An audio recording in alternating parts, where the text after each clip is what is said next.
देखिए, कोई भी एप्लीकेशन जो आपके म्यूचुअल फंड की एनालिसिस करने का जो दावा करता है, वो कोई पर्सन वहाँ पे बैठ के आपके म्यूचुअल फंड की एनालिसिस नहीं करता है। वो सब एल्गोरिदम करता है और एल्गोरिदम में भी कुछ नहीं। जिस तरीके के म्यूचुअल फंड को जिस तरीके से जो वेबसाइट म्यूचुअल फंड को रेटिंग्स देती है, वो कुछ नहीं करती। वैल्यू रिसर्च का ही ले लो, वो बस जिस म्यूचुअल फंड की 1-2 क्वार्टर में रिटर्न्स खराब होती हैं, उसकी रेटिंग को डाउनग्रेड कर दिया जाता है। जिसकी अप होती है, उसके रेटिंग को अपग्रेड कर दिया जाता है, बस। इसके अलावा बाकी कोई कुछ एनालिसिस नहीं होती है। वैल्यू रिसर्च ने खुद एक आर्टिकल में मैंने पढ़ा था कभी, तो ये सब चीजें बताई थी। वहां पे कोई पर्सन इन्वॉल्व नहीं होता। कितना करता रहेगा कोई पर्सन? सेम वही चीज है। कोई आपके पोर्टफोलियो को मॉनिटर करता है, कोई एप्लीकेशन, तो वहां पे कोई पर्सन आपसे 1-to-1 टॉक करके सब कुछ करके नहीं करता है। वो सीधा जो आपके पोर्टफोलियो में रिटर्न कम दिखा रहा होगा, कह देगा इसको एग्जिट कर दो, वो एप्लीकेशन, क्योंकि उसका एल्गोरिदम ही ऐसा है। अब हमेशा ऐसा नहीं होता है कि जो म्यूचुअल फंड का रिटर्न अभी कम दिख रहा है आपको पिछले 3 महीने 6 महीने में, वो म्यूचुअल फंड खराब हो। समझ में आ रहा है? हो सकता है वो किसी पर्टिकुलर रीजन से उसका रिटर्न कम हुआ हो, 6 महीने बाद फिर से रिटर्न बढ़ जाएगा। बट एल्गोरिदम ये चीज नहीं देखेगा। जिसका रिटर्न घटा वो खराब, जिसका रिटर्न बढ़ा वो अच्छा। तो इसलिए आपको खुद से ये चीजें समझनी होगी। किसी एप्लीकेशन पे आपको डिपेंडेंट नहीं रहना चाहिए अपने पोर्टफोलियो के एनालिसिस या किसी भी चीज के लिए। जब तक इन पर्सन कोई बैठ के आपसे बात नहीं करेगा, तब तक कोई आपके पोर्टफोलियो को स्ट्रक्चर नहीं कर सकता है। क्लियर है? वो आपको खुद को करना पड़ेगा। शिवम गुप्ता जी पूछ रहे हैं सिर्फ एक चीज, लमसम करूं या वेट करूं? अब देखिए, लमसम करना न करना टोटली एक इन्वेस्टर पे डिपेंड करता है और उसके गोल्स पे डिपेंड करता है। मार्केट जब से करेक्शन स्टार्ट हुई है टॉप से, तब से एक बार भी पैसा अभी तक नहीं डाला। तो जरूर लमसम किया जा सकता है। 10% नीचे की एनएवी में अगर पैसा यूनिट्स मिल रही है, तो क्यों नहीं आदमी कोई लमसम करके ज्यादा पैसा डाल के इन्वेस्टमेंट करना चाहेगा। अगर मेरे पास एक्स्ट्रा पैसा होगा, मैं जरूर डालकर लेना चाहूंगा। तो अगर एक्स्ट्रा पैसा है तो पैसा डाला जा सकता है, लेकिन ये भी समझो कि अभी डाल दोगे 5% और गिरेगी, तो आपको फिर फियर ऑफ मिसिंग आउट नहीं होना चाहिए। तो फिर ये नहीं सोचा बेकार डाल दिया, अभी 5% और गिर गई, अब डाल देते। क्लियर है? तो पहली चीज तो ये समझनी है कि आप एक 5% का ब्रैकेट डिसाइड कर लो। टॉप पे थी, 5% गिरी, थोड़ा पैसा लमसम किया, और 5% गिरी, थोड़ा और पैसा लमसम किया। 5% का ब्रैकेट डाल दो, क्योंकि मैक्सिमम 20-25% से ज्यादा तो मार्केट करेक्ट होगी नहीं अभी। तो उस टाइम पे 4-5 भाग में आप पैसा लमसम इन्वेस्ट कर सकते हो, अगर गिरावट का फायदा उठाना चाहते हो। पहली चीज तो ये हो जाती है। अगर मन है डालने का तो। अगर पैसे नहीं है, कई लोग थोड़ा सा ऑफेंड हो जाते हैं कि पैसे नहीं है आप लमसम डाल लें। पैसे नहीं है तो लमसम नहीं डालना है। जो एसआईपी चल रही है उसको चलने देना है, या फिर जो इन्वेस्टमेंट है उसको होल्ड करके बैठना है। दूसरा केस सिनारियो हो जाता है, अगर एक साथ ही पूरा पैसा लमसम करना चाहते हैं, वो करे या नहीं, अगर ये एक सवाल है। तो अगर आपका गोल अगले 4-5 साल का है, लार्ज कैप के अंदर इन्वेस्टमेंट कर रहे हैं, फिर भी एक बार में पूरा पैसा नहीं डाले, थोड़ा सा स्प्रेड करके 3-4-5-6 महीना स्प्रेड करके पैसा डालें। क्लियर है? लेकिन अगर गोल 10 साल 12 साल 15 साल का है और लमसम इन्वेस्टमेंट एक बार में करना चाहते हैं, स्मॉल मिड लार्ज फ्लेक्सी जहां पे भी आप करना चाहो वहां पे कर सकते हो। ज्यादा सुटेबल मिड कैप या स्मॉल कैप होगा। अगर 12-15 साल का गोल है तो आराम से कर सकते हो, क्योंकि कितना भी मार्केट अभी गिर जाए, अगले 2-3 साल में रिकवर होगी और फिर अगले 12-15 सालों में अच्छा रिटर्न बनेगा। तो इसलिए अगर आज डाल देते हैं और कल से मार्केट और गिरना भी शुरू कर देती है, तो भी कोई दिक्कत नहीं होगा। तो ये चीज को फॉलो करके लमसम करना है नहीं करना है खुद से डिसाइड कर सकते हो। मैंने पूरा फ्रेमवर्क बता दिया। आकाश मिश्रा जी का कहना है, 2 सवाल है। एक, म्यूचुअल फंड डायरेक्ट एएमसी से खरीद या ग्रो ऐप से, ब्रोकरेज कौन ज्यादा खाएगा? देखिए, दोनों में से कोई ब्रोकरेज नहीं खाएगा, ना ग्रो ऐप खाएगा, ना एएमसी खाएगा। लेकिन स्टाम्प ड्यूटी लगेगा, जो कि ब्रोकर के पास नहीं जाएगा, एएमसी के पास नहीं जाएगा, वो जाएगा सरकार के पास। तो पहली चीज ये क्लियर है कि चाहे आप ज़ीरोधा कॉइन से डालो, अपस्टॉक से डालो, ग्रो से डालो, एंजल वन से डालो, या डायरेक्ट एएमसी से डालो, यहाँ पे चार्ज कोई कुछ नहीं ले रहा है। बस सरकार आपसे चार्ज थोड़ा सा स्टाम्प ड्यूटी करती है, और सरकार को तो जहां भी थोड़ा सा भी मौका मिल जाए वहां वो टैक्स चार्ज तो कर ही देती है। तो क्या कह सकते हैं।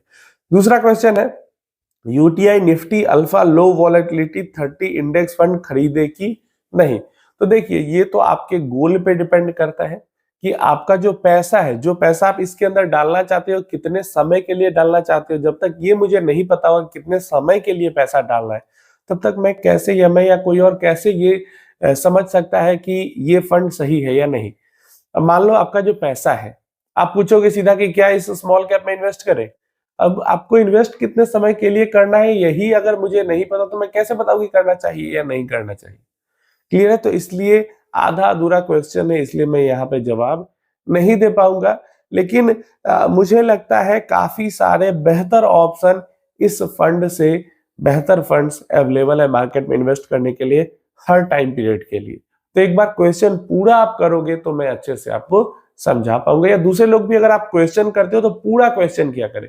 सिर्फ ये फंड अच्छा है इन्वेस्ट करें नहीं, आपका गोल क्या है, होल्डिंग पीरियड क्या है, वो पता रहेगा तभी मैं बता पाऊंगा। रमन जी का क्वेश्चन है काफी लंबा, important question. Small cap fund जहां कॉन्सेंट्रेटेड पोर्टफोलियो है 40-50 स्टॉक्स का, वर्सेस स्मॉल कैप फंड्स जहां 150 प्लस स्टॉक्स की स्ट्रेटजी है, क्या आपको नहीं लगता कि highly diversified 150 plus stock strategy will be only be successful in big market bull runs only when entire market moves up, underperform करेगी rest period due to large number of stocks with less percentage weightage in each stock? Clarity दीजिए please Ashu ji regard. देखिए ऐसा कुछ नहीं है, ज्यादा stocks वाले ही अच्छा करेंगे, कम स्टॉक्स वाले अच्छा करेंगे, ऐसा नहीं है। देखिए किसी मार्केट कंडीशन में जैसे कहा कि इंटायर बुल रन चलेगा तो भाई जिसके पास ज्यादा स्टॉक्स है वो अच्छा करेगा, और जब मार्केट खराब होगी तो ऐसे में कॉन्सेंट्रेटेड स्टॉक्स वाला अच्छा परफॉर्म करेगा पोर्टफोलियो, ये भी सही चीज है। लेकिन हमेशा ऐसा नहीं होता है। अगर पर्टिकुलरली बात रहे कॉन्सेंट्रेटेड पोर्टफोलियो के लिए 30 स्टॉक्स, 25 स्टॉक्स, ऐसे पोर्टफोलियोज अगर हैं तो वो दो धारी तलवार की तरह होते हैं। वहां पे रिटर्न्स अच्छे भी बनते हैं और जब खराब होते हैं तो बहुत खराब भी रिटर्न होते हैं। क्योंकि देखो डाइवर्सिफिकेशन से रिस्क घटता है, रिटर्न घटता है तो रिस्क भी घटता है। क्योंकि जैसा आपने कहा कि जो होल्डिंग है किसी एक स्टॉक के अंदर वो ज्यादा होती है अगर कम स्टॉक रहते हैं तो, और ज्यादा स्टॉक रहते हैं तो कम होती है। तो ज्यादा होल्डिंग का मतलब है अगर वो स्टॉक अच्छा किया तो रिटर्न भी अच्छे बनेंगे, और अगर वो स्टॉक खत्म हो गया तो डूबेंगे भी पैसे ज्यादा। क्योंकि स्मॉल कैप सेक्टर है, माइक्रो कैप सेक्टर है, तो यहाँ पे जितनी कंपनी सरवाइव करती है उससे ज्यादा कंपनी खत्म हो जाती है। इसलिए नंबर ऑफ स्टॉक्स अगर ज्यादा रहे, ऐसा देखा गया है कि नंबर ऑफ स्टॉक्स ज्यादा रहे तो जो फंड्स है वो ज्यादा अच्छा परफॉर्म करते हैं। जहां तक रही स्ट्रेटजी की बात, तो देखो हर फंड खासकर स्मॉल कैप कैटेगरी में कुछ टाइम के लिए अच्छा करता है, कुछ टाइम के लिए खराब करता है, कुछ टाइम के लिए अच्छा करता है, कुछ टाइम के लिए खराब करता है। तो ऐसे में देखो रिटर्न्स दोनों बना के देते हैं, दोनों कुछ टाइम खराब कुछ टाइम अच्छा करते हैं। लेकिन जिसके अंदर ज्यादा स्टॉक्स हैं वो थोड़ा सा सेफर साइड में हो जाता है, क्योंकि अगर कोई स्टॉक खराब भी करता है मतलब वहां पे रिस्क कम हो जाता है म्यूचुअल फंड स्कीम के लिए। लेकिन जो ज्यादा कॉन्सेंट्रेटेड होता है वो बहुत अच्छा शॉर्ट टाइम में कर देता है लेकिन बहुत खराब भी शॉर्ट टाइम में करता है, तो वहां पे थोड़ा सा रिस्क ज्यादा हो जाता है। और बिल्कुल भी ऐसा नहीं कि कॉन्सेंट्रेटेड है तो वो बहुत बढ़िया है और डाइवर्सिफाइड है तो खराब है।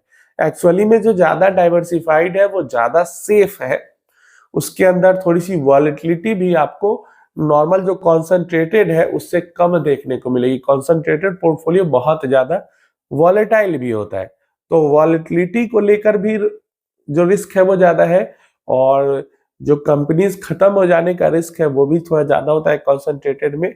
तो ये चीजें होती हैं, और कॉन्सेंट्रेट करके रखना है पोर्टफोलियो को, डाइवर्सिफाइड करके रखना है, ये फंड मैनेजर पर छोड़ देना ज्यादा बेहतर है।